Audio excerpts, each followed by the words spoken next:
Hello students, welcome to the English class.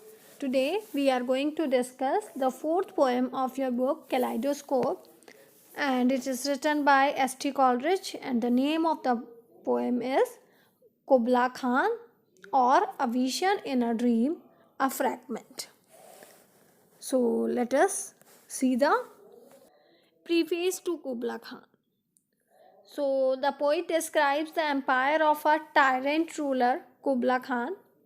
He is misdirected by his passion and temptations and commits bloodshed for the expansion of his empire. His ancestor, Genghis Khan, was a brutal ruler.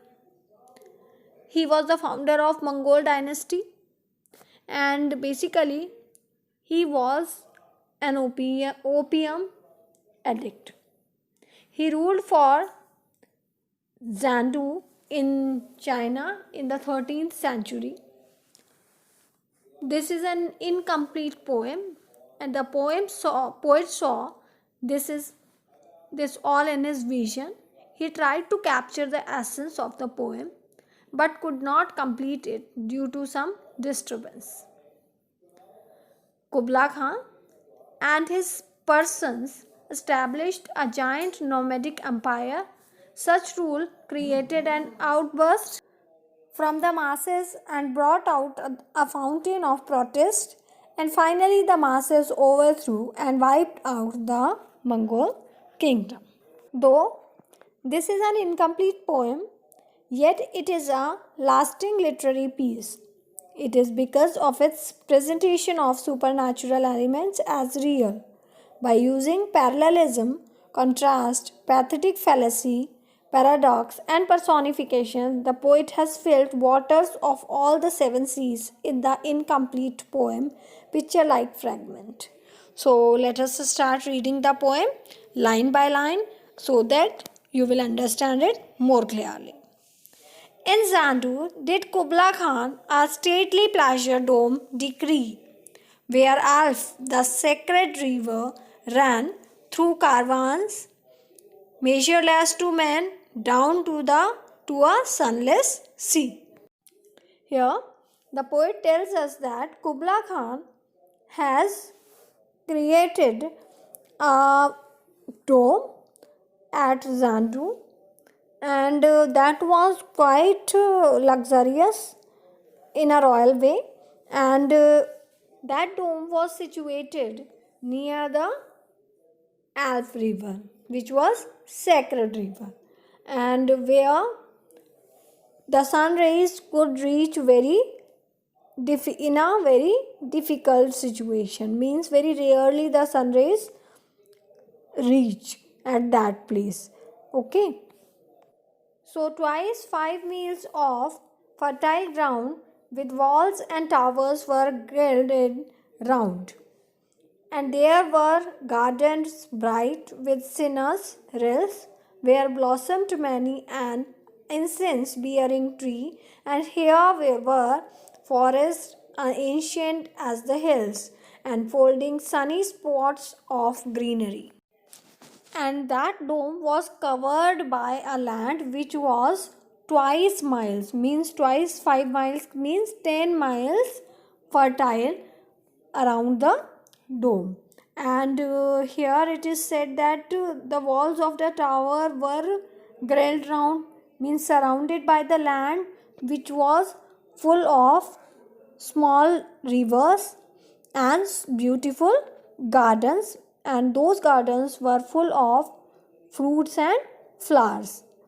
And these lands are like old mountains, old hills, that at some place in these lands reaches the sun rays, so that the greenery is being experienced, means greenery can be seen over there.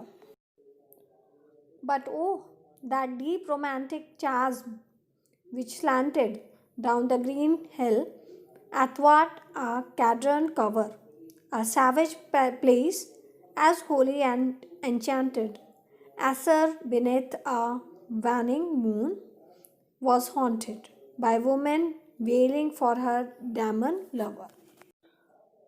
From that deep crack, here the poet is saying that from that deep crack, from where the sun rays reaches to the ground,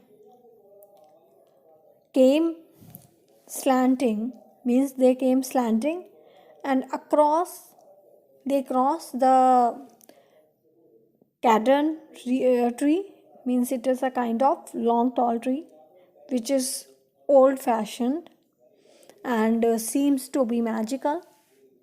But here it looks like as if a woman is crying bitterly for her demon. Demon means her giant lover. And from this chasm, with ceaseless turmoils seething, as if this earth in fast thick pants were breathing, a mighty fountain momently was forced, amid whose swift, half intermitted burst. Future fragments vaulted like rebounding hail or chaffy grain beneath the thrasher's flail. Then all of a sudden, what happens means it seems as if the earth is breathing very fast. And then what happens? Then the earth just breaks down and a fountain came out of that.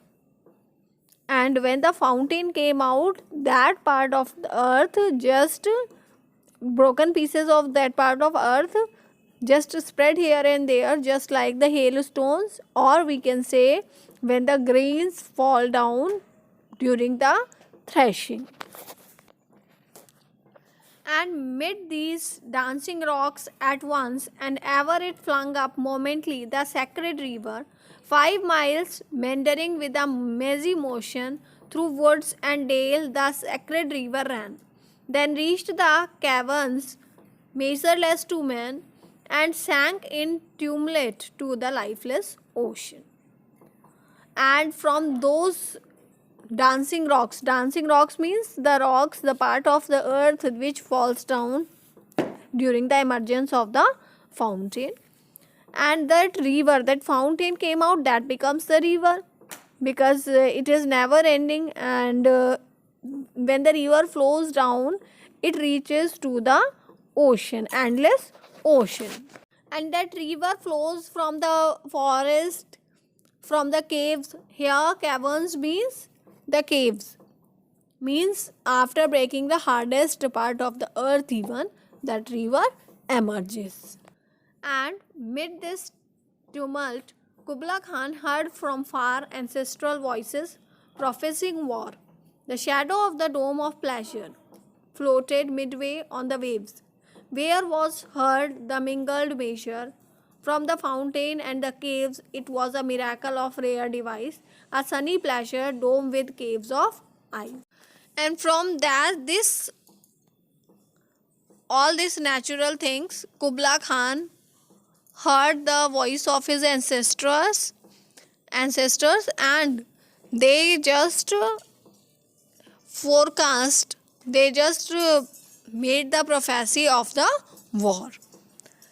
War means they are making aware of Kubla Khan that gradually the people are becoming dissatisfied by your rule, and gradually what will happen, as the river has emerged very gradually, it just created pressure under the earth and it broke out like a river. Just like that, the dissatisfaction of general public will burst out, and then at that time war will begin. A damsel with a dulcimer in a vision once I saw. It was an Abyssinian maid, and on her dulcimer she played singing on Mount Abra.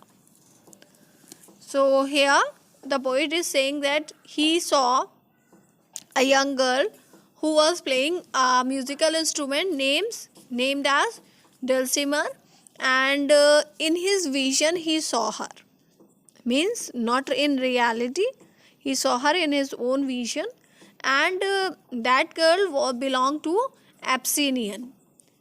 Abyssinian is a country named Ethiopia in Africa, and she belonged to that place, and she was singing a song of Mount Abora. Could I revive within me her symphony and song to such a deep delight, twould win me that with music loud and long. And here the poet is just reviving all the things, means rejuvenating all the things, that that beautiful song, that beautiful music, it was quite attractive, and he can still remember that music, and that music, that song had won the heart of the poet. And still, means when the girl is not singing, means after the much time has passed, that song is there in the heart of the poet. I would build that dome in air, that sunny dome, those caves of ice. And here poet is thinking that he will build that dome which Kubla Khan was planning to make in the air, means in his own imagination. And that sunny dome means that dome which could receive the sun rays in between the forest, and those caves of ice, because in those caves sun rays could not reach, therefore icy caves were there. And all who heard should see them there, and all should cry, beware, beware. And his flashing eyes, his floating hair, weave a circle round him there. And close your eyes with holy dread, for he on honeydew hath fed, and drunk the milk of paradise. And whosoever will look towards that dome, and that dome is the symbol of good kingdom, good kingship, and he will say, beware, beware, because it is quite difficult to rule properly, and the way of self discipline is quite difficult.